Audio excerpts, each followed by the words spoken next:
y posteriormente ya el vivo va a salir nomás en el Facebook, ¿no? Pero ya estoy Ya, registrando para nosotros el tema de este. Son excelente. 18, voy a meter a la gente. Ya, sí. Ok.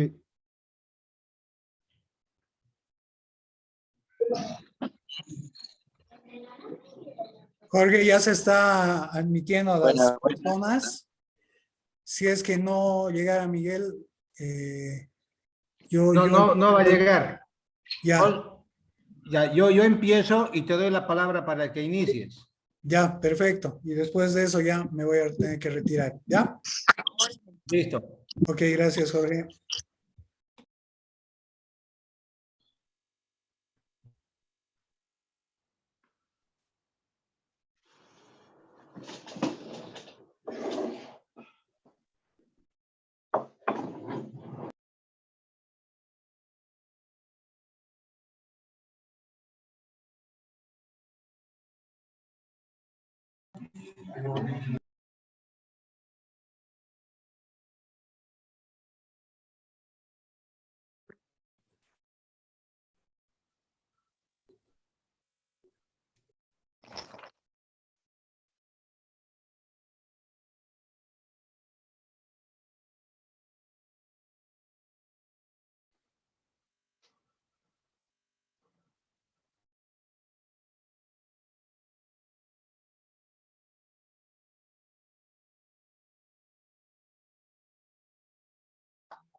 Puta.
Ahí empezó. Sí.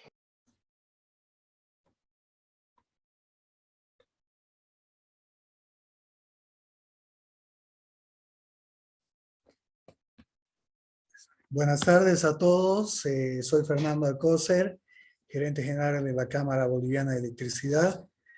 A nombre del directorio y su presidente, el licenciado Miguel Castelo, quiero darles la bienvenida a todos ustedes, muchos personeros de los afiliados nuestros y otros profesionales del sector eléctrico. Bienvenidos a esta nueva cita. Es el cuarto webinar que tenemos en este año, en el 2022. Siempre tratando de impulsar temas que generen discusión, que traigan innovación y temas de actualidad sobre el sector eléctrico. En esta ocasión vamos a hablar sobre la transición energética, las oportunidades y desafíos que esto implica.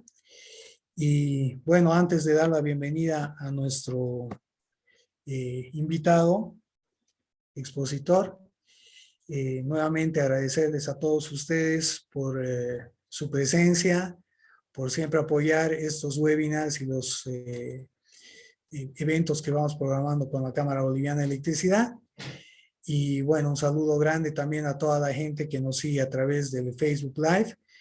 Este video del webinar va a estar colgado en el Facebook de la Cámara Boliviana de Electricidad, como todos los anteriores, para que la gente que desee pueda verlos y reproducir los correspondientes videos de cada uno de los eventos para poder repasar o, si es que no los han podido ver, interiorizarse respecto a ellos. Nuevamente, muy bienvenidos a todos y los dejo con el ingeniero Jorge Choque, que es el anfitrión que va a ir dirigiendo este webinar hasta su conclusión. Muchas gracias a todos y un abrazo. Jorge. Gracias, Fernando. Buenas tardes a todos, queridos amigos. Estamos empezando, como siempre, con la mayor puntualidad posible. Hoy tenemos un tema muy importante e interesante a la vez que va a presentar la Cámara. Tenemos un invitado también que creo de gran relevancia. Hoy, como decía Fernando, tenemos un tema a tratar que es la transición energética en Bolivia, las oportunidades y desafíos que se presentan para el caso concreto de la industria eléctrica. El invitado de hoy que tenemos el placer de invitarles es una persona muy conocida en el medio eléctrico. Él es Miguel Fernández Fuentes, es ingeniero eléctrico, estudió en la Universidad Mayor de San Simón de Cochabamba y complementó los estudios con un posgrado en pequeñas obras hidráulicas, una maestría en economía ecológica y cuenta con un doctorado en energía solar del Instituto de Energía Solar de la Universidad Politécnica de Madrid, España. Actualmente él es director de Energética, Energía para el Desarrollo. Es una organización, creo, conocida por la mayoría de nosotros, una organización no gubernamental que trabaja básicamente en el área de las energías renovables. El ingeniero Miguel Fernández tiene una experiencia de alrededor de 25 años, específicamente en el área de energías renovables, en la planificación energética, y también es docente universitario. Ha sido expositor en seminarios, talleres, ha hecho bastantes publicaciones, artículos científicos, y bueno, se desempeña también como consultor nacional e internacional en varias entidades de cooperación bilateral y multilateral. Ha ejecutado varios proyectos de electrificación rural, ha sido líder de equipos en instalaciones en este tema de la energía renovable, y últimamente en el campo de la investigación y la innovación está promoviendo la adopción de sistemas fotovoltaicos de tercera generación basados en litio, LED y microelectrónica. Bueno, dicho eso, ese es el resumen de la trayectoria del ingeniero Miguel Fernández. Vamos a darle paso a que comparta su presentación. Todos vamos a poner en mudo nuestros micrófonos y se estima que va a exponer en un tiempo de 45 minutos el ingeniero Fernández, y al final habrán las preguntas respectivas que las vamos a ir otorgando a través de los comentarios o con levantar la mano. Bueno, ingeniero Fernández, si está ya disponible, por favor, si puede compartir su presentación. Bien, muchas gracias, Jorge. Fernando, muchas gracias a la Cámara Boliviana de Electricidad por esta oportunidad. Creo que va a ser bastante interesante el que podamos entre todos revisar estas ideas que tenemos sobre lo que son los conceptos de transición energética. Bien, el contexto en el cual vamos a empezar a hablar sobre el tema de la transición energética y los desafíos que significan para el sector eléctrico en particular es el del cambio climático. Es decir, necesitamos realizar grandes esfuerzos hasta el año 2050 para intentar que el sector energético sea neutro en carbono a nivel global. Esto implica que al 2030 debería disminuir el 45% de las emisiones de CO2 y al 2050 básicamente todo el sector energético en el planeta debería ser un sector neutro en carbono. Esto implica básicamente que tenemos que hacer un cambio radical en la forma en la cual usamos, consumimos y producimos la energía. En esta situación de emergencia climática global, Bolivia ya este año, el 2022, ha presentado oficialmente sus contribuciones nacionalmente determinadas que ya ponen algunas metas iniciales para el sector energético en el cual, y para el sector eléctrico, en el cual van a ir incorporando o vamos a ir incorporando paulatinamente más y más energías renovables y bajando emisiones por diferentes medidas que se presentan en el momento, ¿no? Pero ¿por qué el sector energético es objeto de estas presiones, digamos, entre comillas, a nivel global? Primero, porque el sector energético es uno de los más grandes contribuyentes a las emisiones de CO2, no solamente en el tema como tal de la producción de energía, sino también en todos los sectores económicos en los cuales participa. O sea, la energía está prácticamente ligada a todo, está ligada a la industria, al comercio, al sector residencial, al transporte. Entonces, hay una complejidad muy grande y si abordamos razonablemente las emisiones del sector energético, estaríamos haciendo una contribución muy grande para bajar las emisiones de CO2 y que podamos cumplir estas metas que nos indica el IPCC, ¿no? En el caso boliviano, esta es una imagen, si quieren, del sector energético, y lo que es importante de la imagen, que es un entreverado, digamos, es un diagrama de Sankey sobre el cual se muestran las fuentes de energía principales que tenemos, los procesos de transformación y finalmente el destino final de la energía. Lo que podemos ver es que las fuentes renovables de energía en el proceso de producción energética en este momento solo equivalen al 1,6%, es decir, hidroenergía, energía eólica, energía solar, básicamente es 1,6% de toda la matriz energética. Todo el resto, como podemos ver, es petróleo, es gas natural y aquí tenemos un 5% de biomasa, ¿no? Es decir, estamos hablando de 122.000 millones de barriles equivalentes de petróleo, que esa es la producción, y nosotros consumimos, estas son cifras del 2020, 43 millones de barriles equivalentes de petróleo. Es decir, prácticamente poco más de 2/3 se nos va en exportaciones y lo que nos queda es este remanente, de los cuales los sectores que más consumen, obviamente, el transporte es el primero, después viene el sector industrial, el sector residencial, el sector comercial, el sector agropecuario, pesca, minería y construcción y otros, ¿no? Entonces, podemos ver que tenemos una gran producción de energía, 122 millones de barriles equivalentes de petróleo, pero estamos consumiendo solamente 1/3 de eso en el consumo interno del país, en los diferentes sectores. Para el 2020, el sector eléctrico en particular registró una demanda máxima de 1.565 megavatios, estamos hablando de 1,5 gigas, y teníamos una capacidad instalada de 3.32 gigavatios, es decir, 3.320 megavatios, de los cuales la capacidad termoeléctrica representa 72%, la hidroelectricidad 22,8%, y aquí tenemos la solar, la eólica y la biomasa. La solar bastante interesante, 3,5 como potencia instalada, la eólica 0,8 y la biomasa 0,8, ¿no? Todo esto ha permitido generar 7.504 gigavatios hora en el 2020, y de antemano sí se puede ver que hay una sobreoferta, digamos, de capacidad instalada, ¿no? 3.320 contra 1.565. En todo caso, esa sobreoferta lo que hace en este momento es darle una estabilidad muy grande al sector eléctrico, primero, pero también abrir las compuertas de lo que podrían ser los procesos grandes de electrificación de la economía, como vamos a ver más adelante, ¿no? Al 2020 se han registrado 2.800.000 consumidores, de los cuales el 88% corresponde al sector residencial, ¿no? Entonces, la mayor cantidad de consumidores está en el sector residencial, y el sector residencial consume un 46% de toda la electricidad que se produce. Entonces, esa es un poquito la radiografía, si quieren ustedes, del sector eléctrico al año 2020, y vemos el resto de los sectores: el sector industrial 23%, el sector general 17%, el alumbrado público es una carga bien importante, 6%, otro 6%, y la minería 2%. De esta manera, en el 2020 hemos consumido estos 7.504 gigavatios hora de energía. Bien.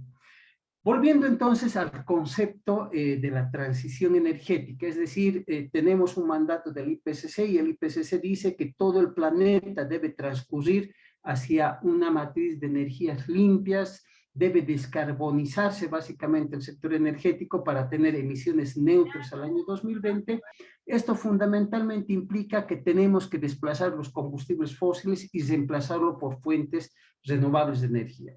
Pero esto no es tan fácil, es decir, yo estoy en mi casa ahorita y no puedo ponerme un panel solar y resolver todos mis problemas energéticos, ¿no? Entonces, hay que buscar una fuente, hay que buscar un vector energético que sea versátil y que esté presente en todos los sectores de la economía.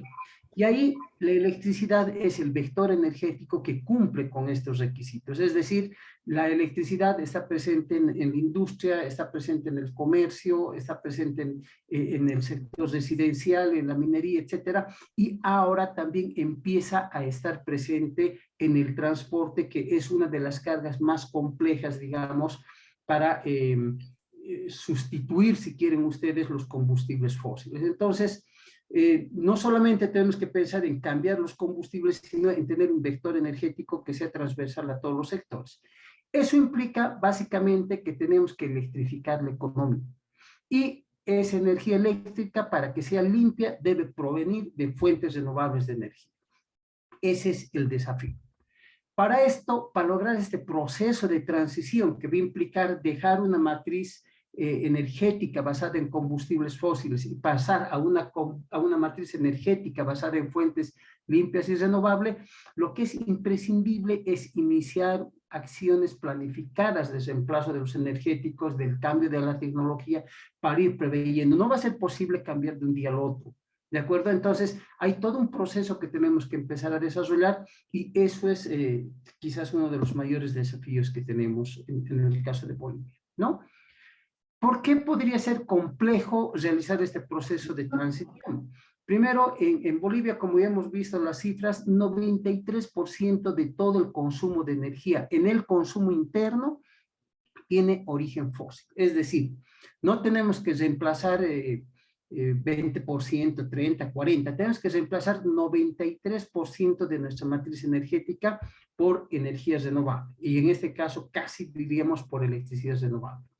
Un segundo elemento son los precios internos que tenemos de energía, que tienen, digamos, precios relativamente bajos, y cuando uno compara con las nuevas tecnologías, etcétera, puede que no cierre económicamente ante una comparación de ese tipo. Por tanto, tenemos que enfrentar un segundo elemento, que es estudiar ver cómo podríamos tener una política que nos permita ser comparables y sobre todo factibles las fuentes de energías renovables, que en este momento muchas de ellas ya podrían ser competitivas incluso. Y finalmente tenemos un tercer elemento que son los conflictos sociales, es decir, el sector energético es un sector muy delicado de tratar, es decir, incrementos de tarifa, ampliar áreas de exploración de hidrocarburos, construir centrales hidroeléctricas, etcétera. En el mejor de los casos tiene poquísimos conflictos sociales, pero si algo se descuida, son bombas de tiempo en este caso. Entonces, tenemos que trabajar en estos tres elementos. Y eso implica que nosotros deberíamos empezar a buscar un modelo energético que cumpla tres condiciones. Que sea bajo en carbón, primero. Que sea bajo en conflicto, segundo. Y evidentemente que sea bajo en costos. Es decir, porque si todo esto además va a tener unos costos excesivos que nos van a triplicar las tarifas, etcétera, esto va a ser imposible de modificar. Entonces, ese desafío de tener un sector bajo en carbono, bajo en conflictos y bajo en costos, es el paradigma que deberíamos construir y al cual nos deberíamos abocar para tener un proceso de transición energética ordenado, limpio, etcétera, y altamente eficiente. Para lograr eso, sin embargo, lo primero que tenemos que hacer es imaginarnos cómo va a ser el sector energético al 2050. ¿Qué tareas hay que hacer? ¿Qué implica electrificar la economía? ¿Qué implica utilizar fuentes renovables? ¿Qué fuentes renovables son las más interesantes para este proceso? ¿Qué tecnologías son las más interesantes y tienen mejores perspectivas en el futuro para desarrollarse en el país? Y para eso lo que se ha hecho en conjunto con WWF es hacer un estudio prospectivo de 20 años. Hemos hecho una planificación del sector energético al 2040, que en este momento ya está en revisión. Recientemente hemos elaborado ya una actualización al 2050, que seguramente hasta fin de mes posiblemente tengamos ya los resultados listos para compartir, y lo que hemos hecho es utilizar modelamiento, en el cual el software que hemos utilizado, que es el Osmosis, es un software reconocido internacionalmente, utilizado por muchas agencias de planificación. Incluso en Bolivia se han dado cursos sobre este software para los ministerios de energía, para el Ministerio de Planificación, Economía, etcétera, para diferentes sectores para que se lo utilice.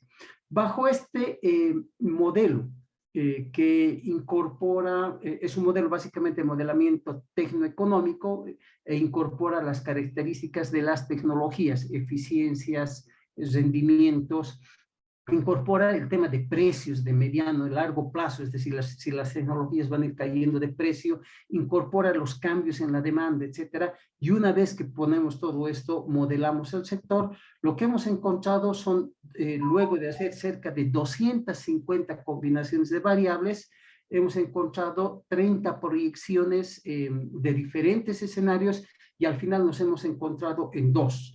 El escenario BAO, que es el escenario business as usual, en el cual suponemos que la situación se mantiene como está, por decir, se mantienen los precios que tienen los hidrocarburos en este momento, se mantienen las tarifas de electricidad, no hay mayores restricciones, la economía va a seguir creciendo en la perspectiva más o menos que se tiene planificada de 20, 30 años, y eso lo que va a hacer es implicar un crecimiento casi lineal del consumo de energía, donde vemos que este es el gas natural, esto es electricidad, esto es diésel, esto es gasolina.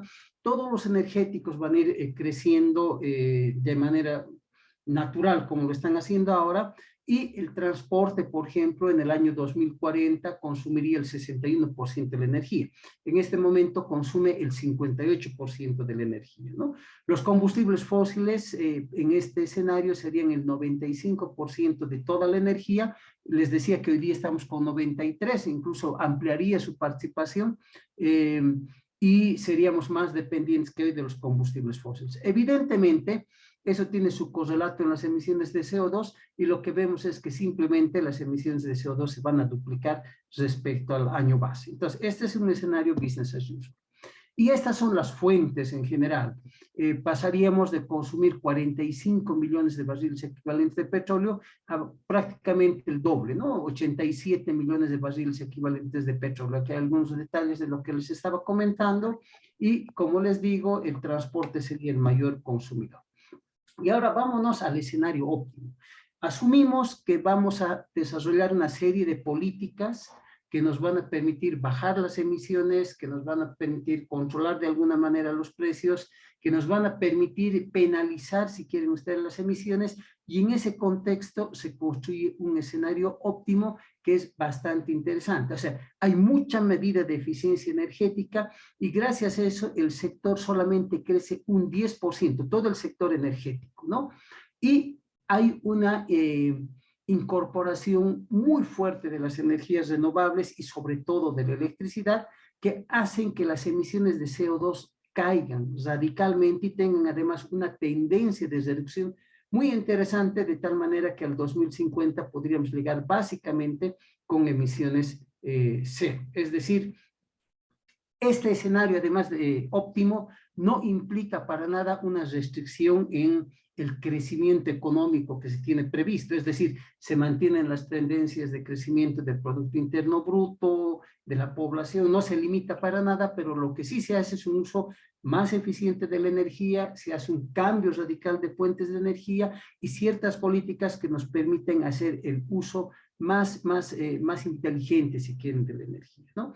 Esto implica que el sector eléctrico va a tener unas modificaciones bastante interesantes como las vamos a ver en un minuto. O sea, va a haber un cambio en la matriz energética que lo vamos a ver en este momento. Se va a electrificar la economía, 73% de toda la energía que se va a consumir en el país va a ser electricidad. Las fuentes principales van a ser la solar, la eólica, y obviamente esto va a requerir una inversión un poquito grande, que es como 50.000 millones de dólares en los próximos 20 años, ¿no? Aquí había, perdón, el dato, pasaríamos de consumir 45 millones de barriles equivalentes de petróleo a consumir solamente 50 millones de barriles equivalentes de petróleo, ¿no? Y las fuentes renovables serían el máximo. Aquí, si comparamos los dos escenarios, este es el escenario business as usual, donde la electricidad solamente es el 11%, y este sería el escenario óptimo, donde la electricidad va a ser el 73% de todo el consumo al año 2040. Justamente ahí podemos comparar las emisiones que hemos visto hace un minuto. Esta es la tendencia en el business as usual y esta es la tendencia óptima que nos permite mostrar que es posible lograr estos cambios si los manejamos de manera adecuada. Bien. Para esto es necesario desarrollar ciertas medidas de adaptación al cambio climático, es decir, no es solamente hacer la proyección, sino que hay un supuesto de políticas y de política pública que hay que trabajar, ¿no? Es importante que aquí hay que trabajar desde la demanda, es decir, trabajando con los consumidores para hacer estos cambios tecnológicos, equipos eficientes, etcétera, pero también tenemos que trabajar desde la oferta, desde la generación de manera paralela, de manera que se vayan encontrando oferta y demanda en un contexto de sostenibilidad. Las medidas que se proponen para lograr estos cambios en líneas generales son las siguientes. Primero, tendríamos que tener una implementación de políticas de eficiencia energética en todos los sectores económicos. Es decir, desde medidas que van a salir seguramente por decreto, como por decirles, está prohibido la importación y el uso de focos incandescentes en todo el país. Listo. Y a partir de ahora solamente se usa LED. Por ejemplo, esa medida de antemano va a permitir una optimización de casi 10:1 en el uso de energía en iluminación, ¿no? Cuando comparamos la iluminación incandescente con la iluminación a LED. Aparte, en este contexto de eficiencia energética, por ejemplo, puede venir la sustitución de todo el alumbrado público que funciona con lámparas de sodio, mercurio, etcétera, y que entre a LED. Entonces, hay una serie de medidas que deberían incorporarse, como les digo, para todos los sectores económicos.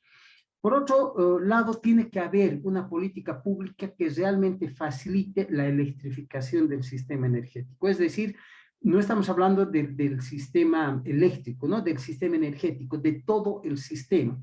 hay que promover el cambio de tecnologías que utilizan combustibles fósiles por tecnologías que usen electricidad.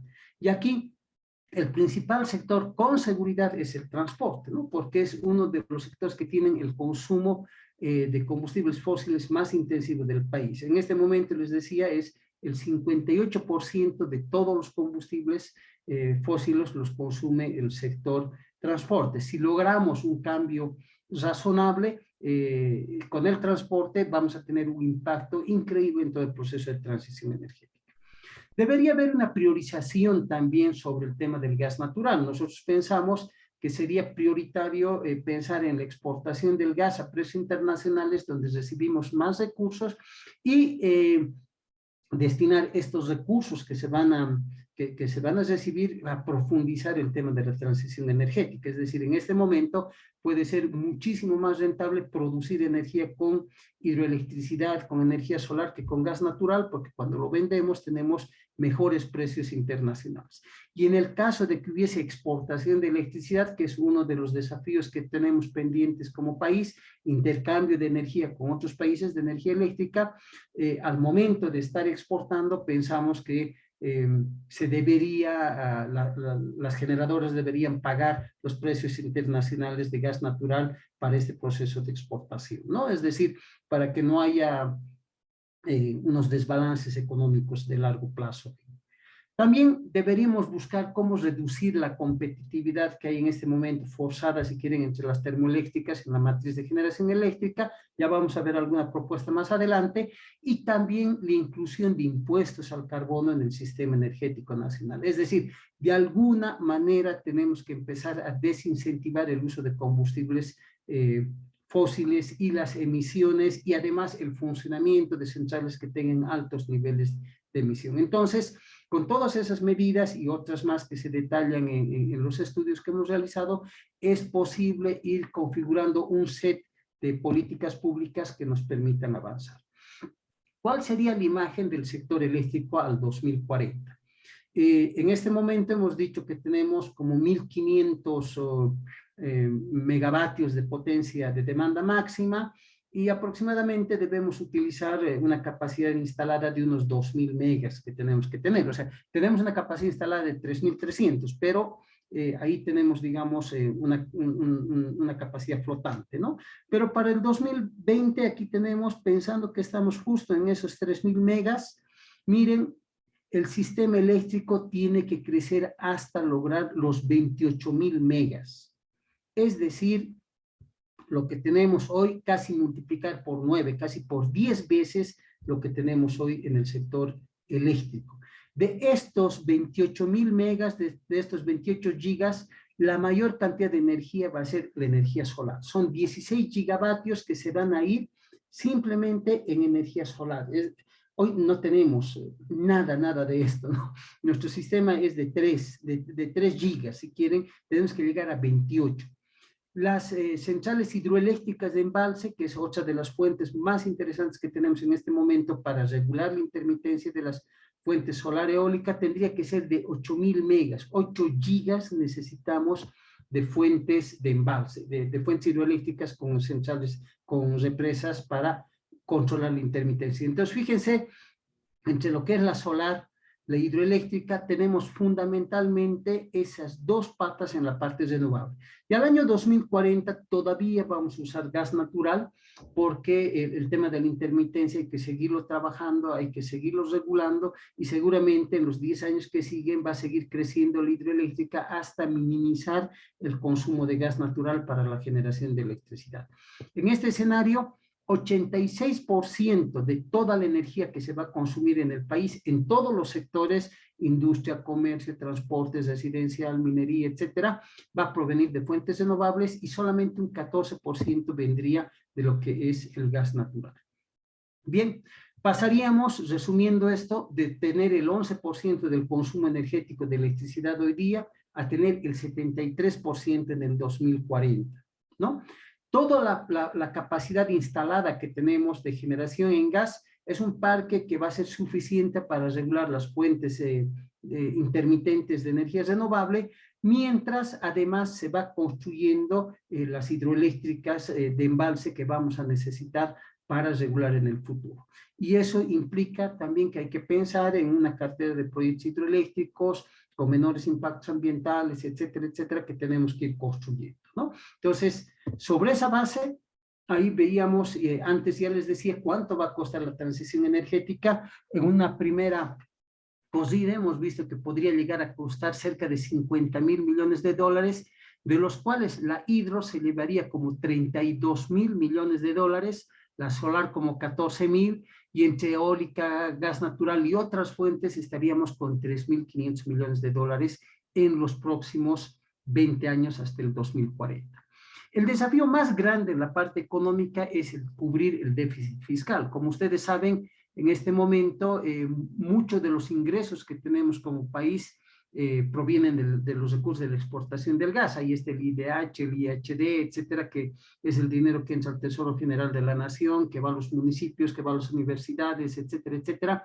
Y si en algún momento vamos a ir desplazando el uso del gas natural y reemplazando por fuentes de energía renovable, el desafío grande está en cómo cubrir el déficit fiscal, y creo que ese es otro ámbito en el cual hay que trabajar en los próximos años para ver de tener una forma de financiar todo esto. El gas, de todas maneras, ha financiado las políticas sociales, las políticas de desarrollo, y si esto va a ir disminuyendo, porque hay un cambio de política global en todo el planeta, es decir, vamos a dejar de usar combustibles fósiles en general y vamos a usar más energías renovables, implica fundamentalmente estudiar cómo avanzar para cubrir este déficit, ¿no? Y obviamente tenemos que empezar a hacer planes de inversiones, y un elemento que es muy importante en este caso es la creación de empleo y el poder multiplicador que tienen las energías renovables, que puede ser un elemento que justamente viabilice la transición energética, ¿no? Solamente para cerrar el tema de las hidroeléctricas, si bien el gas natural es el combustible que va a viabilizar la transición energética hacia las fuentes renovables de energía, el gas natural va a permitir y nos va a dar el tiempo necesario para que despeguen, o sea, para que se diseñen, maduren y despeguen los proyectos hidroeléctricos claves para regular la intermitencia de fuentes como la solar y la eólica.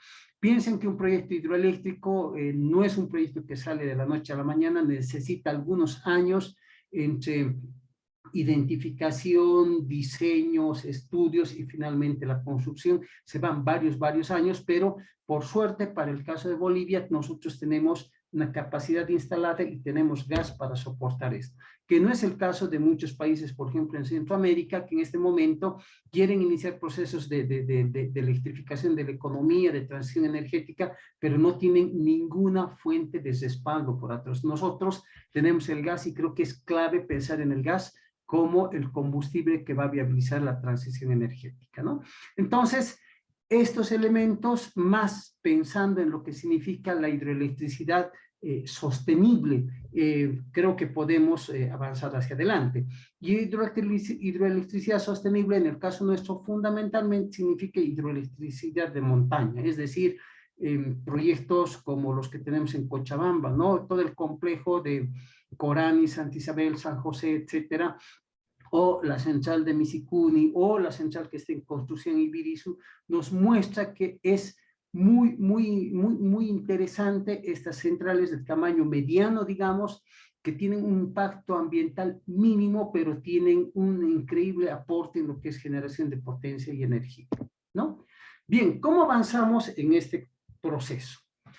Primero, lo primero que tenemos que tener claro es que a partir de este momento la energía y el desarrollo tienen que estar en sintonía con el clima, es decir, no podemos concentrarnos en energía o en desarrollo sin pensar en el clima.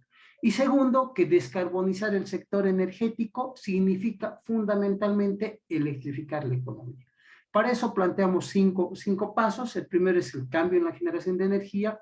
el cambio tecnológico en el uso de la energía, que son las nuevas tecnologías que hay que utilizar, la planificación energética de mediano y largo plazo, porque este es clave. Si no empezamos un proceso ordenado de planificación, nos vamos a tener muchas sorpresas en el largo plazo. No va a ser tan fácil hacer los cambios que se están planteando.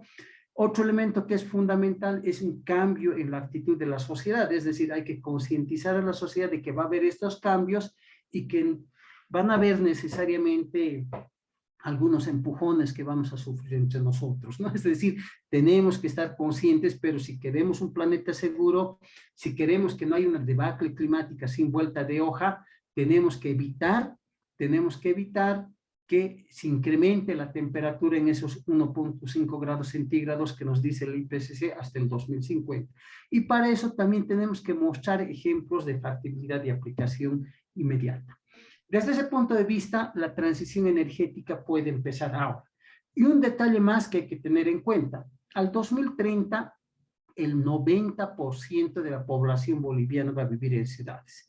Esto, de alguna manera, implica un trabajo diferente, si quieren, o más que diferente, diría, mucho más consensuado y factible de lograr. Es decir, si tendríamos una población rural muy grande, muy dispersa, sería más complicada, pero teniendo la población agrupada en las principales ciudades del país, vamos a poder focalizar nuestros esfuerzos para resolver estos problemas en áreas más bien de tipo urbano, donde puede ser más fácil el llegar, donde puede ser más fácil el trabajar, el concientizar, el cambiar las tecnologías, el promocionar, educar, etcétera, ¿no? Y en este campo nosotros vemos que hay al menos estas 4 líneas de trabajo, que sería la generación distribuida, la electromovilidad, la eficiencia energética, y no descuidarnos del acceso universal a la energía, porque todavía hay 217,000 familias en Bolivia que no tienen acceso a la energía, ¿no? Entonces, en el acceso universal, hay que fundamentalmente intentar cerrar esta brecha entre la gente que tiene energía, que estamos en el siglo XXI, mientras la gente que no tiene energía todavía está en el siglo XIX. Y ahí los sistemas fotovoltaicos de tercera generación, todas estas otras alternativas tecnológicas que existen, más los proyectos de electrificación rural, de ampliación de redes, de densificación de redes, tienen que intentar avanzar lo más antes posible para cerrar.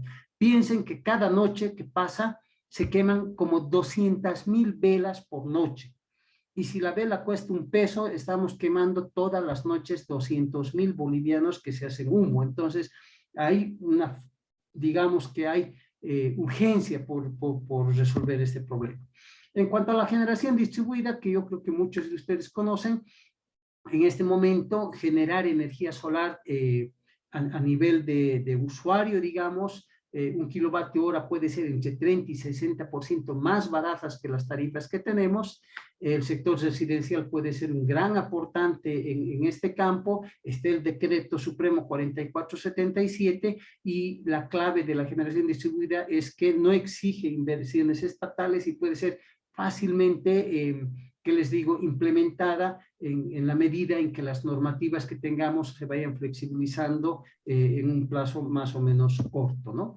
Otras alternativas como el calentamiento de agua donde se pueda es muy interesante, es decir, para el sector residencial, sobre todo calentar agua con energía solar es como 5 o 7 veces más barato que usar electricidad y al menos 4 veces más barato que usar GLP y más barato incluso que usar gas natural.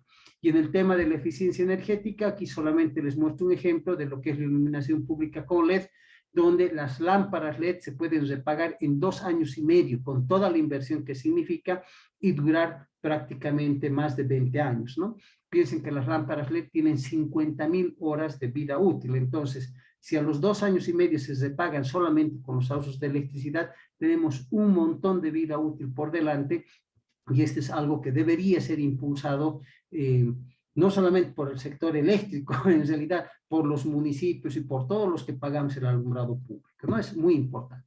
Y en el caso de la electromovilidad, yo creo que ahí hay 2 escenarios bien grandes. El primer escenario grande es el transporte público, donde hay que tener una política muy fuerte para lograr cambiar buses, micros, trufis, etcétera, por otros modos de transporte y servicios de transporte mucho más limpios, más eficientes. El tren metropolitano de Cochabamba, por ejemplo, creo que va a ser algo muy importante que nos va a permitir visualizar otras formas de transporte, pero combinar eso con la movilidad individual. Y la movilidad individual básicamente es micromovilidad. Creo que el ejemplo que tenemos de Quantum, de los autitos de Quantum, es una cosa interesante, pero nos falta todavía una política de bicis públicas, eléctricas, de promover la micromovilidad con monopatines, scooters, motos eléctricas. Piensen solamente una cosa, en un scooter 100 kilómetros se recorre con 1,5, con un boliviano con 50 centavos de electricidad. Y esto lo digo con experiencia, porque yo tenía mi monopatín hasta que me lo han robado, pero 100 kilómetros con un boliviano y 50 centavos de electricidad.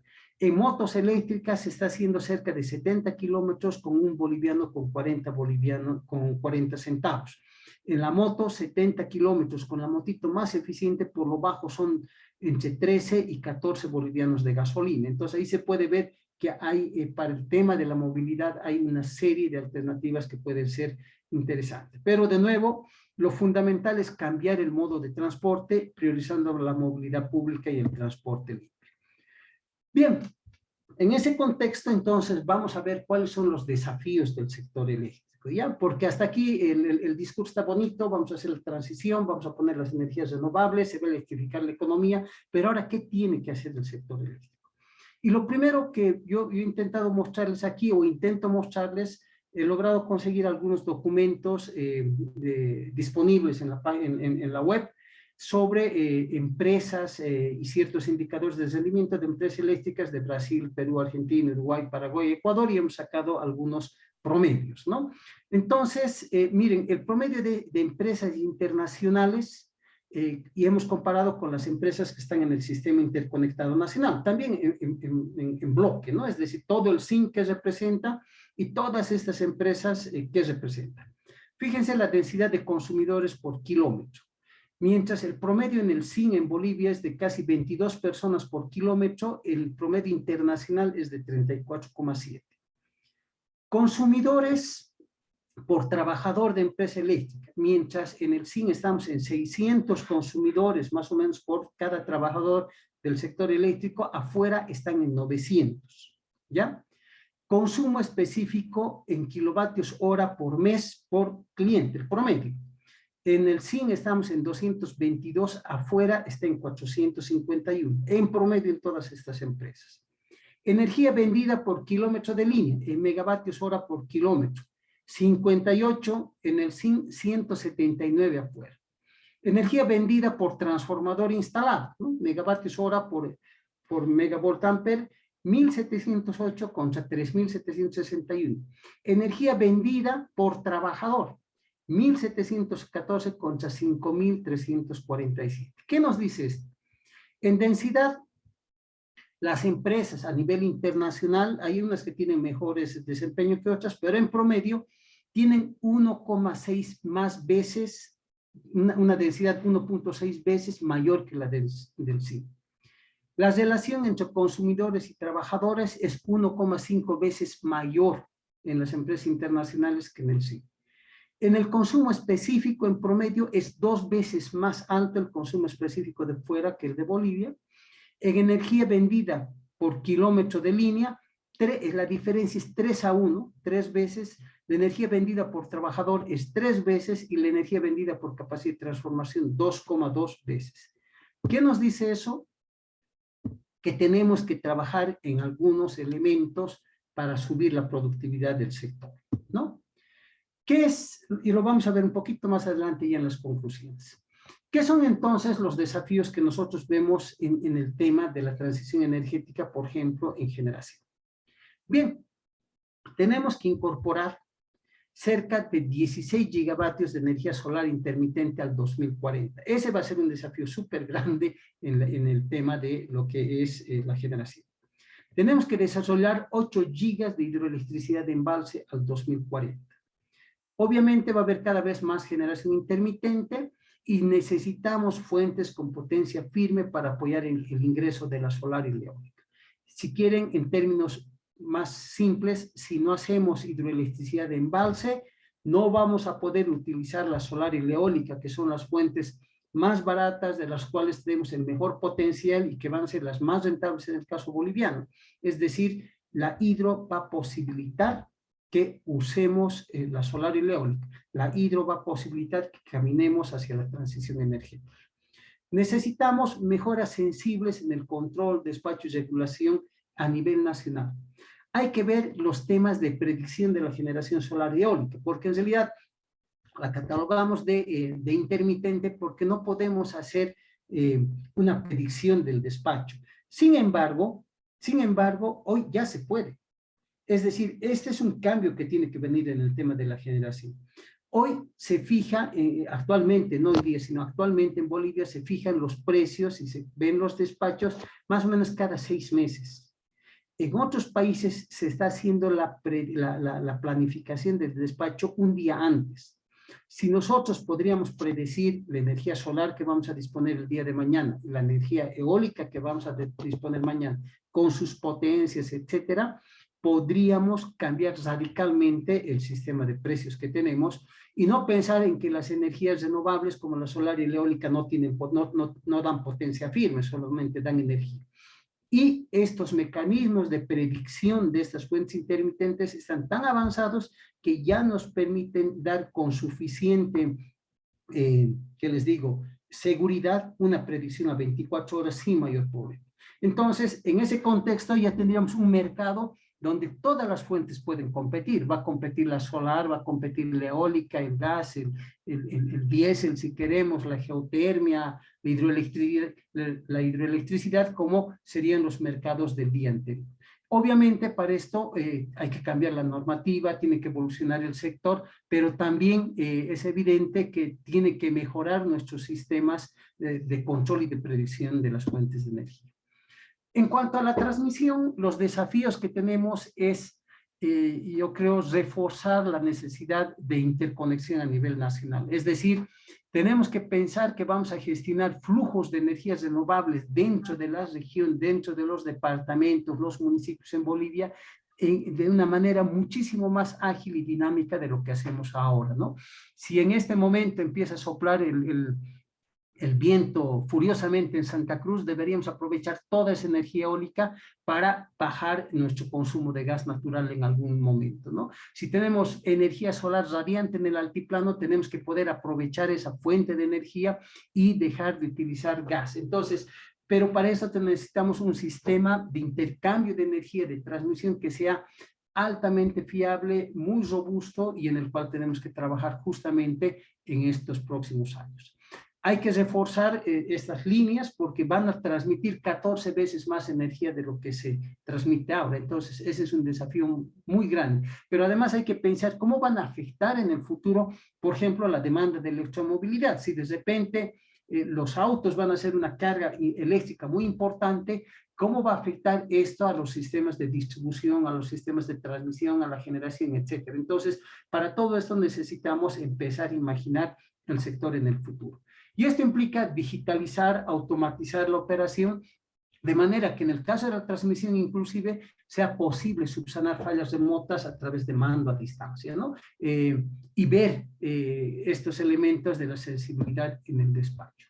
En la distribución, yo creo que fundamentalmente lo que hay que hacer es romper la gran asimetría que existe entre las empresas distribuidoras del sector. Es decir, hay empresas que están ahorita prácticamente ya a puertas de empezar los procesos de digitalización y automatización, y algunas ya han empezado, y tenemos otras empresas que están peleando todavía con impuestos internos para ver cómo adoptan o adaptan sus sistemas de facturación, ¿no? Entonces, tenemos en estos elementos desde las empresas que están planificando ya quizás la incorporación de medición inteligente con los usuarios, y en otras donde todavía estamos leyendo manualmente, estamos yendo a leer los medidores manualmente, a tocar las puertas para poder tener acceso a eso. Creo que la pandemia justamente ha servido para mostrarnos esas asimetrías tan grandes que existen en los términos de gestión, comercialización, etcétera, entre las empresas de distribución, los mecanismos de pago,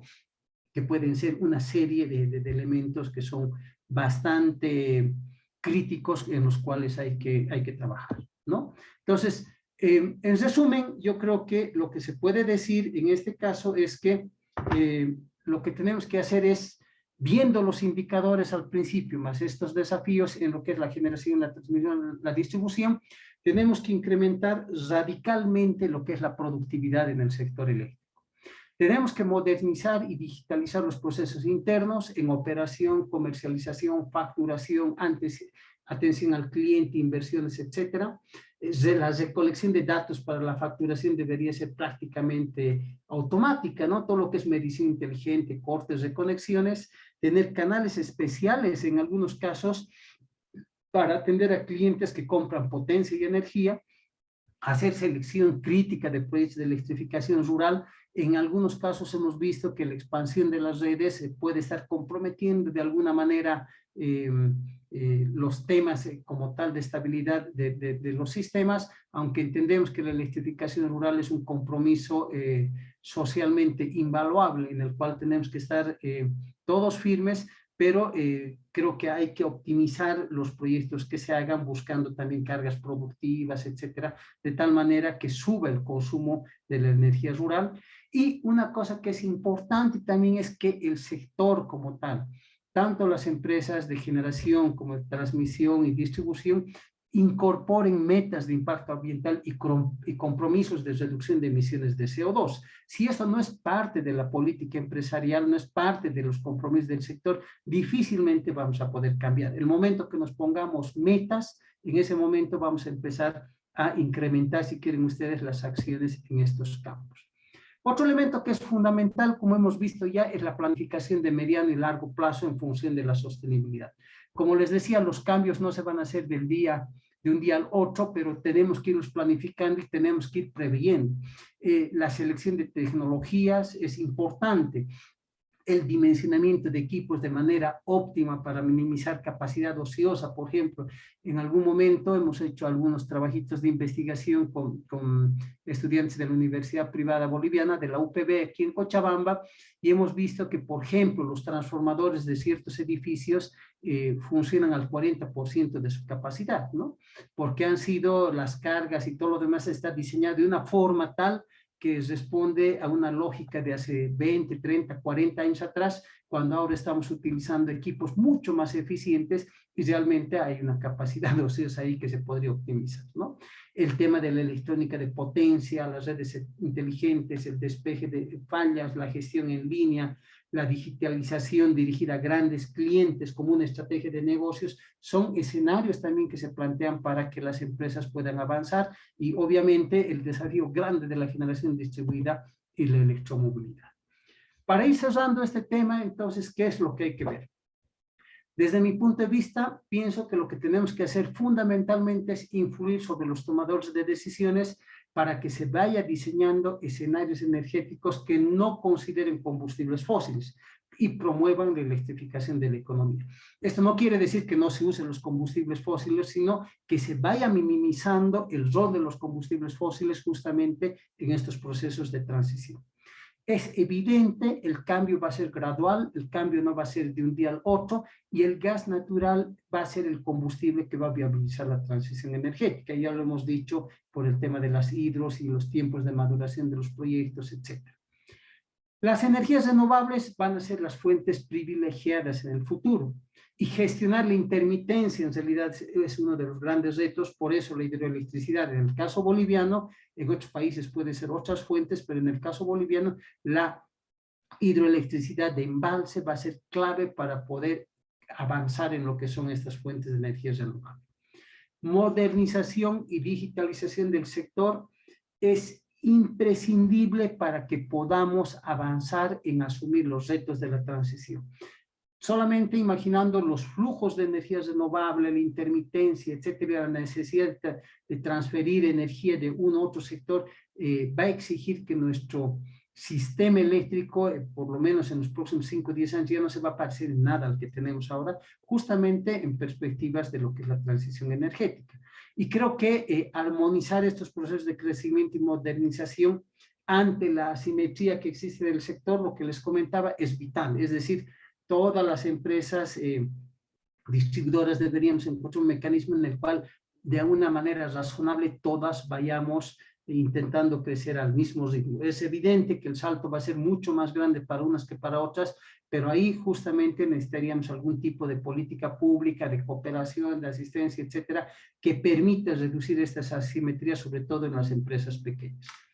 Inversiones y tarifas justamente para la digitalización y la transición, con seguridad, que va a ser el centro de discusión en un futuro cercano, y tendríamos que centrarnos en algunos elementos que son claves, digamos, desde un punto de vista más estratégico, ¿no?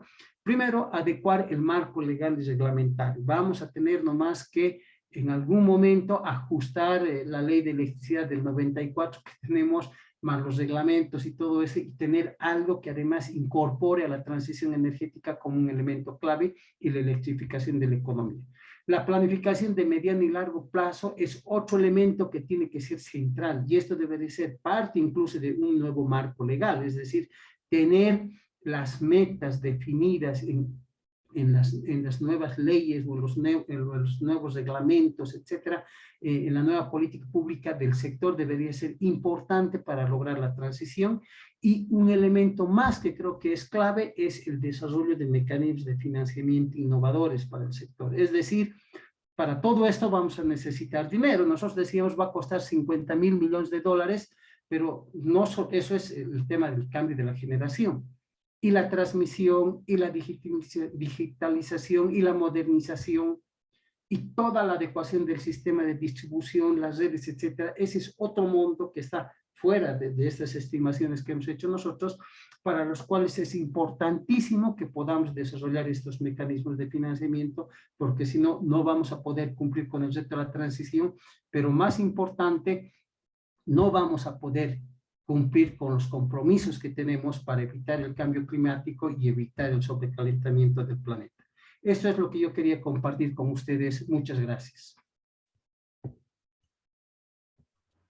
Muchas gracias, Miguel, por tu presentación. Ha estado, creo, por demás interesante. A continuación, vamos a dar la ronda de preguntas, dudas, inquietudes, comentarios que quieran hacer los participantes. Hemos tenido hoy una participación bastante numerosa. Estamos hablando de 96 personas que estamos conectadas al Zoom y otra cierta cantidad en el Facebook. Entonces, para proceder a la ronda de preguntas, necesitamos que nos levante la mano o directamente encienden el micrófono y hacen las preguntas respectivas. Aquí tenemos la primera pregunta del señor Erlan Melgar, donde pregunta que cuál sería el mejor escenario para las termoeléctricas en la transición energética.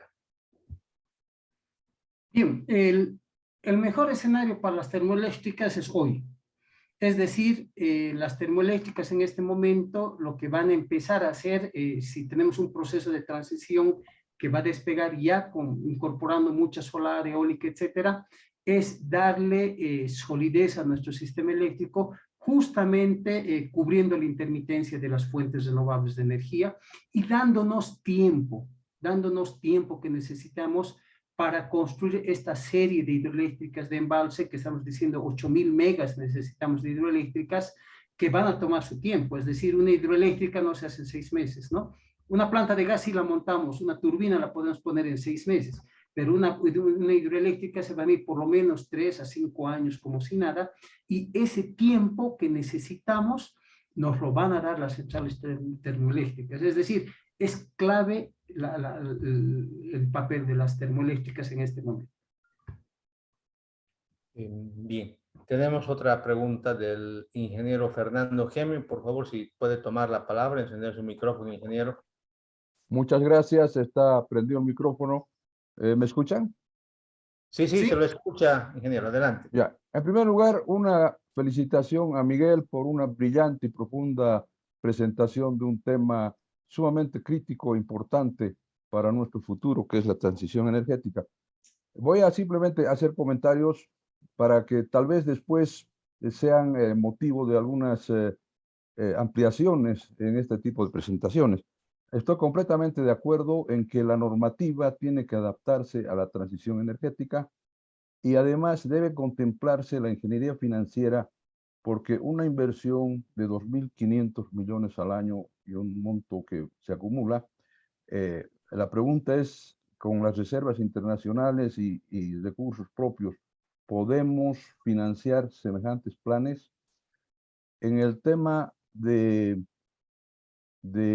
movilidades eléctricas, mm, sería interesante pensar también en electrificar los ferrocarriles que están funcionando en nuestro país y en la diversificación de la matriz energética. En la curva gráfico que muestra Miguel, no está la geotérmica de 100 megavatios que está en curso, y muchos expertos mexicanos e italianos estiman cuando visitaron Bolivia que el potencial geotérmico en toda la cordillera en Bolivia podía ser de 300 a 1000 megavatios, ¿no? Entonces, la geotermia es una energía renovable de bajísima producción de CO2. Podría entrar y comparar con energía solar o eólica porque tiene un alto factor de planta, 90%, entre 85 y 90%. Y también deberíamos tal vez pensar en BESS, o sea, el Battery Energy Storage System, como complementación a las solares y eólicas, y también Pump Storage, que podría ser una forma de almacenar energía, ¿no es cierto? Eso, digamos, son mis comentarios, y nuevamente agradezco, Jorge, a tu entidad por auspiciar este tipo de eventos que nos enriquecen los conocimientos del sector, y a Miguel por la brillante exposición. Sabemos que él domina el tema de presentaciones y su contenido, el contenido que hemos escuchado, lo encuentro completamente satisfactorio y me siento contento por haber participado en esta reunión. Gracias. Muchas gracias, ingeniero. Tenemos más preguntas.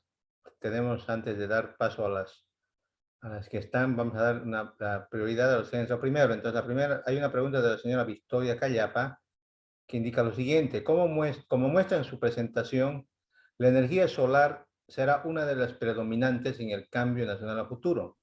Sin embargo, en este momento, la electricidad generada mayormente por termoeléctricas es muy barata, sobre todo por la subvención a los hidrocarburos.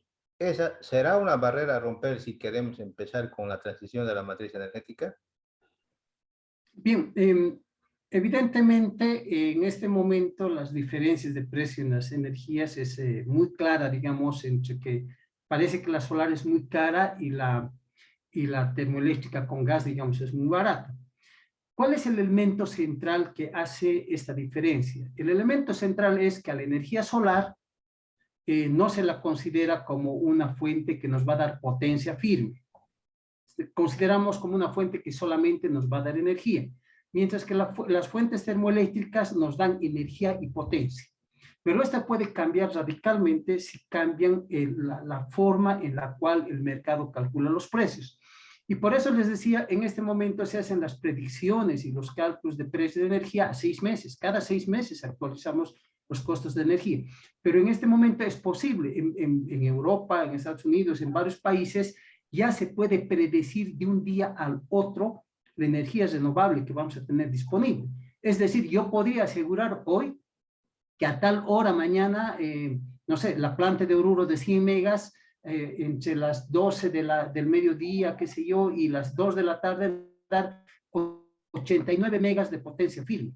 En ese momento, el momento que se pueda modificar esto y yo pueda considerar la potencia que también me están otorgando estas fuentes variables, con seguridad que el tema de precios va a variar. Entonces, es un desafío entre que tenemos que ir modificando y generando esta capacidad de predicción de producción de la energía renovable, pero también tenemos que ir modificando la forma en la cual fijamos los precios. En ese escenario ni siquiera vamos a hablar de subvención, ahí pueden entrar precios reales todo el mundo. Y desde otro punto de vista, si se quisiera, sí se puede poner algunos factores de corrección actualmente de precios, digamos, para ser más competitivo una u otra fuente, pero creo que es más complicado. De todas maneras, Bolivia debería avanzar en estos procesos de poder predecir la energía renovable de un día al otro con suficiente exactitud. Estamos hablando de mecanismos que están prediciendo la potencia de un día al otro con más del 95% de certeza. Entonces, eso nos quiere decir que podemos tener una energía que ahorita es intermitente en realidad, pero lo podríamos tener perfectamente planificada en un periodo de tiempo corto, de un día al otro. Que esto complica el tema de precios con seguridad, que hay que cambiar los mecanismos que tenemos en este momento para fijar los precios con seguridad, pero ese es el desafío y ese es el futuro al cual podemos avanzar si además tenemos un sistema digitalizado, un sistema automatizado, un sistema moderno, digamos, en el tema energético. Bien, bien, Miguel. Una pregunta hay de la señora Daniela Rodrigo, que dice lo siguiente: considerando que tenemos la necesidad de cambiar la matriz energética, ¿podríamos considerar a futuro que en Bolivia no consumiríamos combustibles fósiles para generar energía eléctrica? ¿Y considerar a Bolivia independiente de los recursos fósiles a futuro? Sí, pero y no solo Bolivia, todo el planeta. Todo el planeta tiene que encarar este proceso de transición y dejar de usar combustibles fósiles, por lo menos en las cantidades que usamos hoy día. En el mundo, más del 90% de los consumos energéticos son abastecidos por combustibles fósiles. En Bolivia, 93%. ¿No? Entonces, todo el planeta está en este proceso. Pero además, no vamos a dejar de consumir solamente porque, digamos, se están acabando, no va a haber. Va a ser una tendencia mundial. Yo creo que en algunos años, en 10 años o más, seguramente cuando queramos exportar soya, nos van a preguntar el contenido de CO2 que tiene la soya. Es decir, ¿cuánto de energía fósil hemos gastado en producir esa soya? Y en la medida que la soya tenga mayor contenido de CO2, va a tener menos precio. En la medida que hagamos producción con energía más limpia, va a tener menos emisiones y seguramente va a tener más precio. Entonces, va a ser un tema prácticamente, yo digo, casi de mercado. O sea, vamos a estar obligados a utilizar energía limpia porque eso nos va a hacer más competitivo. Eso va a pasar con los minerales, eso va a pasar con la madera, con los alimentos, etcétera, con todos estos elementos que son de intercambio, donde ya no solamente se va a ver el precio de la producción como tal, sino también el contenido de emisiones de CO2, y la única forma de bajar eso va a ser utilizando energía limpia. Entonces, creo que vamos a avanzar definitivamente a no utilizar combustibles fósiles. Y lo que quede, y si vamos a tener un consumo pequeño todavía de fósiles, porque va a ser imposible dejar de utilizar el 100%, ese uso que se haga todavía tiene que ser neutralizado. Es decir, tenemos que poner al lado un sumidero de carbono, bosques, etcétera, que vayan absorbiendo esas emisiones que todavía estemos generando, ¿no? Por eso dice, tenemos que ser neutros. Entonces, es en ese camino que vamos a avanzar. Bien, una última pregunta que está en el chat dice lo siguiente, Miguel. ¿Qué es más conveniente para la transición energética? ¿Exportar moléculas o exportar electrones? Es un tema coyuntural. En este momento yo creo que es mejor exportar moléculas de gas, entiendo, porque tenemos un precio internacional muy alto, muy favorable para lo que necesitemos. Entonces vamos a tener recursos. Y a futuro yo creo que sí, en la medida que vayamos consolidando nuestro mercado y nuestro sistema energético, exportar electrones debería ser el camino, ¿no? Pero en este momento creo que la gran diferencia de precio está entre exportar las moléculas de gas, vender nuestro gas afuera y esos recursos utilizarlos para el desarrollo energético interno, para más adelante tener un sistema energético altamente eficiente, económico, que nos permita ser competitivos hacia afuera y vamos a exportar electrones. Gracias, Miguel. Dos preguntas más tenemos. Uno sobre la electromovilidad. Indica la señora Dalí Victoria que en cuanto a la movilidad solo ve que es factible para la área urbana, ya que si nos vamos al sector de transporte pesado o flotas, estas recorren grandes distancias con grandes cargas y la tecnología actual de las baterías aún no puede satisfacer estos requerimientos. Lo más óptimo creo es apostar por los biocombustibles para ciertas aplicaciones en donde en donde aún no es posible electrificar los procesos de manera eficiente. ¿Cuál es la situación de los biocombustibles en Bolivia actualmente? Bien, yo creo que ahí hay dos temas, ¿no? Primero, el otro día estábamos, justo hubo un webinar, no un webinar, sino hubo un conversatorio, si quieren, aquí en la FEICOBOL sobre el tema de electromovilidad, y nos mostraban la red de electrolineras que hay desde Santa Cruz hasta La Paz. Yo si tengo un auto eléctrico que tenga alrededor de los 200 kilómetros de autonomía, puedo llegar con 4 cargas de electricidad, cada carga más o menos de 20 minutos, desde Santa Cruz hasta La Paz. En Santa Cruz hay un cargador, creo que el siguiente en Yapacaní, después tenemos un cargador en Villa Tunari, tenemos otro cargador en Cochabamba, después tenemos cargador en Challapata, tenemos cargador en el Alto, y después en la ciudad de La Paz. Es decir, si tenemos un coche eléctrico, yo me he sorprendido, no pensé, de verdad, no pensé que podría partir de Santa Cruz y llegar a La Paz con un auto eléctrico, pero ahorita con la red de cargadores que ha puesto ENDE, podemos hacerlo. Y va a pasar lo mismo, los buses eléctricos estarían exactamente en el mismo camino. Es decir, buses súper grandes como los Puma Qatari de La Paz existen en la misma empresa que los fabrica, que es BYD, y los tienen con baterías eléctricas. Y estos buses están funcionando, por ejemplo, en Chile, en las minas. O sea, buses de este tamaño que pueden y que tienen ese tamaño de baterías para hacer 200 kilómetros de autonomía sin mayor problema. Estos buses podrían partir de Santa Cruz y llegar a La Paz con 4 cargas, 5 máximas, cada una de 20 minutos. Es increíble lo que puede pasar. Sin embargo, no va a ser todo tan fácil, porque me imagino, digamos, el traer productos del campo, es decir, voy a ir, no sé, hasta un terreno que está a 120 kilómetros en la montaña perdido y tengo que volver y me quedo con mi batería eléctrica a la mitad, ahí no va a haber electrolineras ni nada. Entonces, quizás para esos usos todavía vamos a tener que utilizar algún combustible fósil o un biocombustible, o hay que ver cómo avanza el tema del hidrógeno también, ¿no? Entonces, son estos elementos. Y en el caso de los biocombustibles, yo soy un poquito más reacio, digamos, al tema de biocombustibles porque parecería, hemos hecho un estudio por hectárea, ¿ya? No tengo las cifras en la cabeza en este momento, pero les digo, mire, de una hectárea voy a sacar, por decir, 100 litros de biodiesel, por decirles, ¿ya? Si la misma hectárea le pongo paneles solares, saco 400 litros de la energía equivalente a 400 litros de biocombustibles. Esa es la relación por lo bajo. O sea, la misma superficie que me produce soya para darme biocombustible, si yo le pongo paneles solares, en electricidad produzco 4 o 5 veces más energía que el combustible líquido que voy a sacar.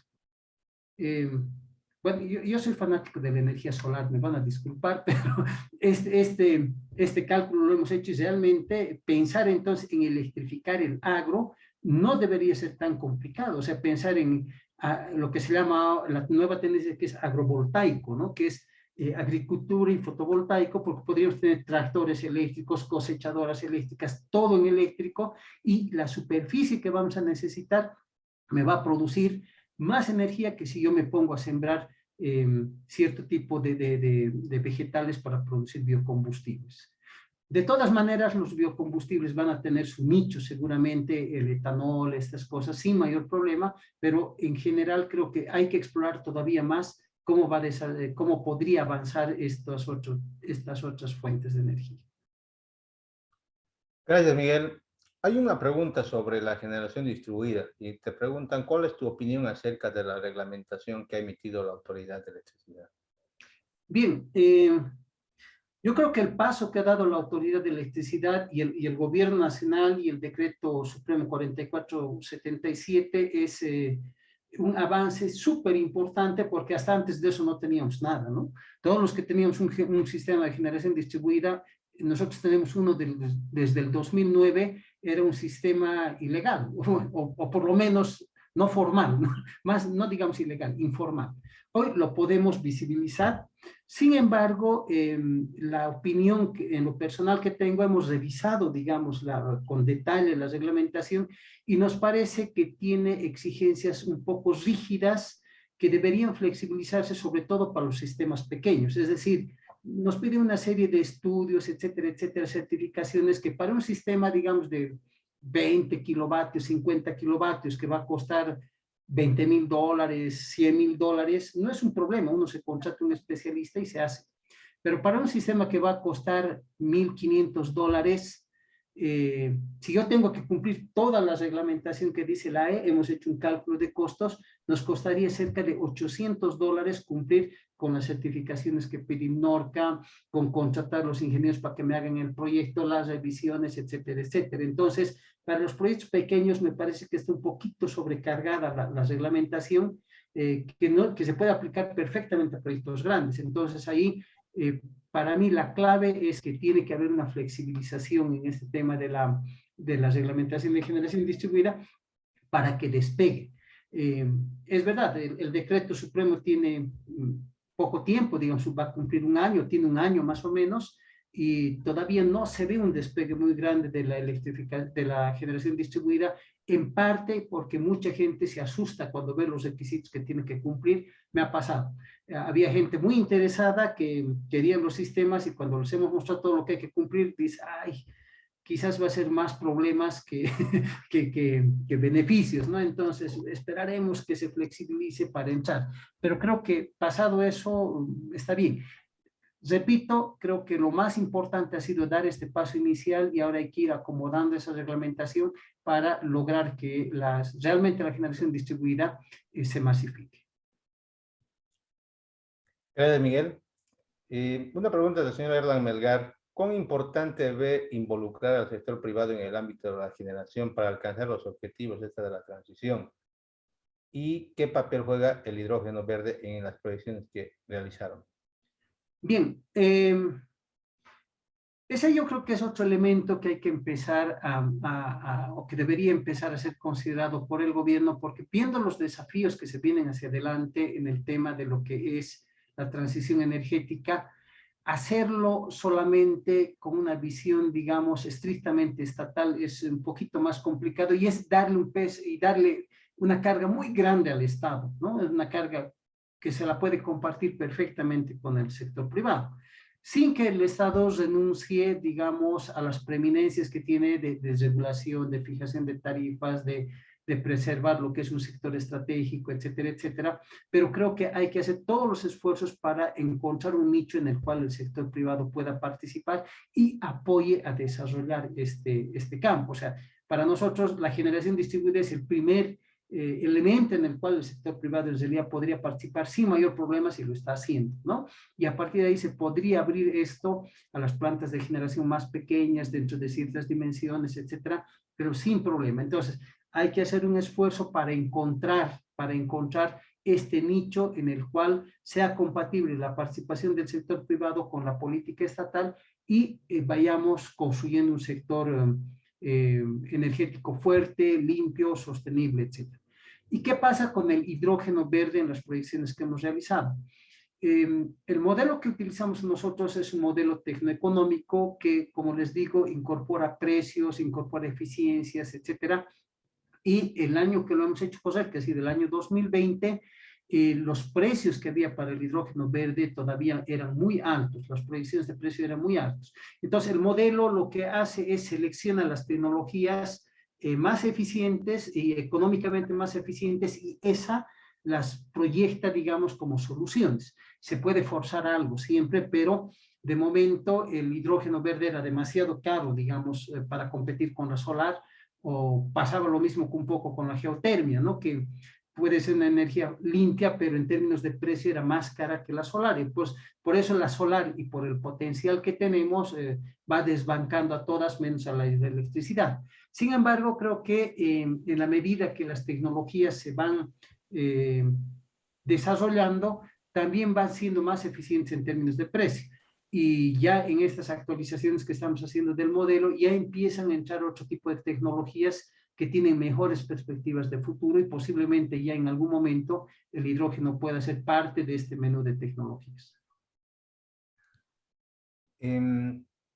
A tu criterio, Miguel, dice Saúl, ¿qué políticas a corto plazo ayudarían a comenzar con la transición energética? A ver, las políticas de corto plazo que ya están apoyando de alguna forma la transición energética son los dos decretos supremos que tenemos, el 4477 que ve el tema de lo que es la generación distribuida y el decreto que está apoyando el tema de electromovilidad. Entonces ya tenemos dos puntos pequeñitos de cuáles agarrarnos. Sin embargo, a eso hay que ponerle, yo creo, una serie de medidas conexas, ¿no? En el caso de la generación distribuida, desde flexibilizar un poco la reglamentación de la AE, y en el caso de la electromovilidad yo creo que hay que ser un poco más agresivos. Tenemos que pensar en mecanismos de financiamiento que faciliten, sobre todo a la gente de transporte público, que realmente pueda hacer este cambio y ver los beneficios de la electromovilidad. Solamente les doy un detalle. Un auto, en el caso de Cochabamba familiar, más o menos hace de 20 a 25 kilómetros por día. Un trufi, que va de norte a sur, digamos, en el caso de Cochabamba, hace entre 180 y 220 kilómetros al día. Entonces, yo no gano mucho que la familia, digamos, se compre un auto eléctrico porque me va a desplazar el combustible de 20 kilómetros.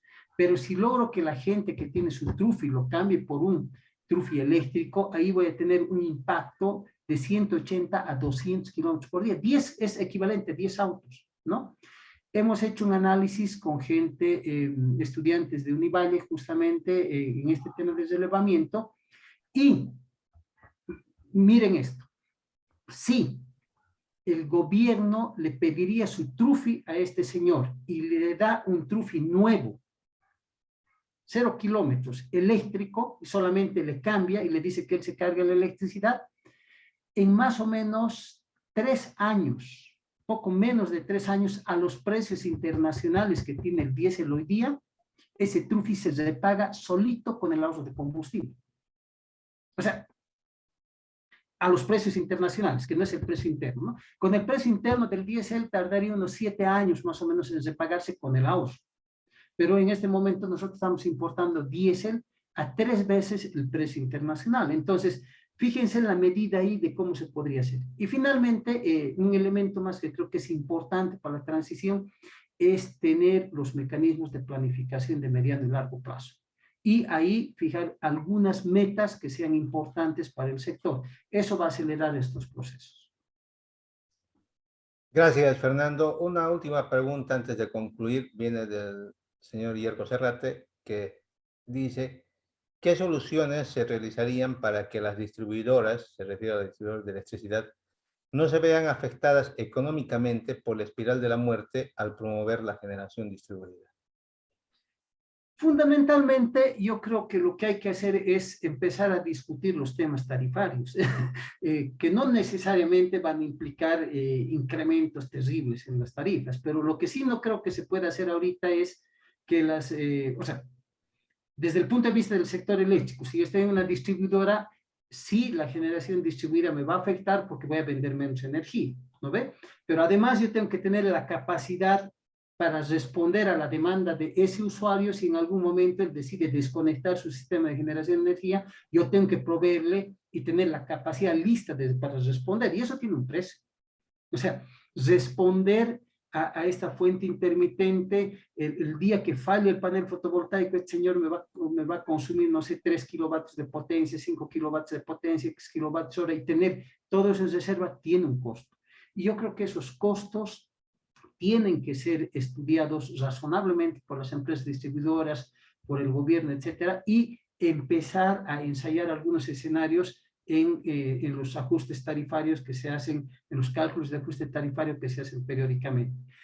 Por otro lado, yo creo que lo que hay que pensar es que las mismas empresas distribuidoras deberían empezar a pensar en algún límite, es decir, ya vamos a calcular que el próximo año, por decir en el caso de la CRE, entre, no sé, 500 kilovatios o 10 megas de generación distribuida. Entonces, hacemos los escenarios para esos 10 megas y eso seguramente tendrá un reflejo de costos en lo que puede hacer las tarifas y empezar a discutir cómo podemos hacer esto, de incorporar eso, sin afectar demasiado las tarifas al usuario final, pero encontrando un mecanismo que permita realmente la sostenibilidad de largo plazo de las distribuidoras. Porque si no, lo que vamos a hacer es empezar de a poco, a apretar el cuello a las distribuidoras hasta que un rato van a dejar de respirar, y creo que lo que necesitamos es un sector en la distribución fuerte, sólido, porque para lo que se viene en transición energética,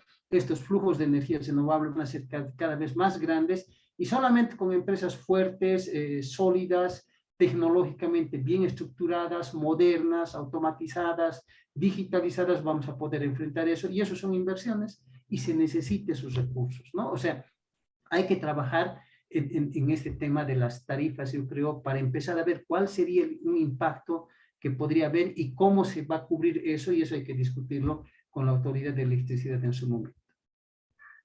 Muy bien, interesante, Miguel. Tenemos dos preguntas más, Miguel. No sé si estás en condiciones de atenderlas. Entonces ya... No hay ningún problema, todas las que quieran.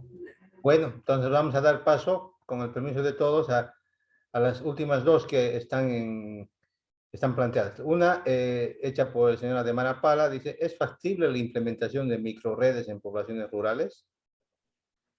Es absolutamente factible. Yo creo que los ejemplos, a ver, un ejemplo lo tiene la CRE con el proyecto que tiene en el Espino, que tiene un sistema, una microred, que además está alimentada por un sistema diésel y sistemas fotovoltaicos. Tenemos el sistema del Sena, Puerto Villazón, el Remanso, el sistema de Cobija, que bueno, es más grande que una microred, pero que está abastecida por solar y por diésel. El único tema que hay que ver de las microredes es la sostenibilidad, porque son sistemas que esencialmente son muchísimo más caros que la extensión de la red eléctrica normal. Por lo menos, si calculamos, digamos, en $1,200 el costo de inversión por nuevo usuario en la extensión de red, cuando hacemos una microred estamos bordeando entre $3,000 y $4,000, es decir, de 3 a 4 veces lo que podría ser el costo de inversión. Pero obviamente esto puede ser factible en la medida que el operador de la microred pueda compensar estos costos con la atención de otros sistemas que tiene, ¿no? Que es un poquito seguramente lo que pasa en la CREI, lo que pasa con ENDE del BEN y ENDE Cobija, que lo que tienen están administrando sistemas que son un poco más caros, pero como tiene un área de tensión grande, que es el área urbana, digamos, en el caso de ENDE del BEN, entonces eso le permite balancear estos costos y que al final no haya un incremento, digamos, un peso fuerte en la tarifa sobre estos usuarios. Técnicamente no hay ningún problema. El problema de la factibilidad aquí es más bien económica y de encontrar este mecanismo financiero, que creo que el ideal es cuando es un operador grande que puede balancear estos sistemas pequeñitos y costosos, y eso compensar de alguna manera con los sistemas grandes y rentables que tiene. Ok, la última pregunta que tenemos de Miguel es de Fidel Chávez. Dice, en el tema del cambio de automóviles que usan combustibles fósiles por otros que usen electricidad, ¿es factible con el costo actual del gas vehicular? Sí, sí.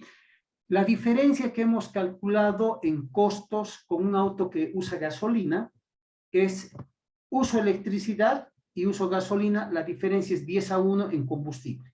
¿De acuerdo? O sea, 10 veces más barato me sale utilizar electricidad que usar gasolina. Si yo uso gas natural, la diferencia es 5-1, porque el gas cuesta, a igualdad de capacidad energética en el transporte, el gas cuesta la mitad de lo que cuesta la gasolina. Entonces la diferencia sigue siendo 5-1 y sigue siendo interesante. Obviamente el periodo de retorno se alarga un poquito más, pero es absolutamente factible todavía con el gas natural. Menos interesante que con la gasolina o el diésel, pero igual de impactante. La ventaja cuando desplazamos gasolina o diésel es que además ese diésel, esa gasolina, sobre todo el diésel, lo estamos importando a precios internacionales. En el caso del gas, al ser un gas que lo producimos localmente, no está compitiendo, pero en términos, digamos, macro, ese gas, en vez de quemarlo en el automóvil, lo podríamos exportar a 2 o 3 veces el precio en el cual se vende localmente. Entonces, de todas maneras, La ventaja macroeconómica es súper interesante y a nivel de microeconomía del dueño del auto todavía va a encontrar una ventaja en utilizar electricidad respecto al gas. Bueno, creo que hemos llegado a la conclusión de nuestro webinar. Agradecer a todos los participantes, preguntas muy interesantes, agradecerte sobre todo a vos, Miguel. Ha sido una exposición de un tema, creo que de interés general, ha sacado las dudas de muchas personas. Y bueno, estamos dejando pendiente un próximo evento que será en el siguiente mes con otro tema interesante, a lo cual les haremos conocer oportunamente mediante los canales de comunicación y difusión que hemos tenido hasta ahora. Gracias, Miguel. Te agradecemos y hasta una próxima oportunidad. Muchas gracias, Jorge. Muchas gracias a la Cámara Boliviana de Electricidad, a todos los asistentes y para cualquier cosa y poder cooperar con ustedes en cualquier otro evento estamos dispuestos. Muchas gracias de nuevo, Jorge, por la invitación. Muy bien. Hasta luego, señores.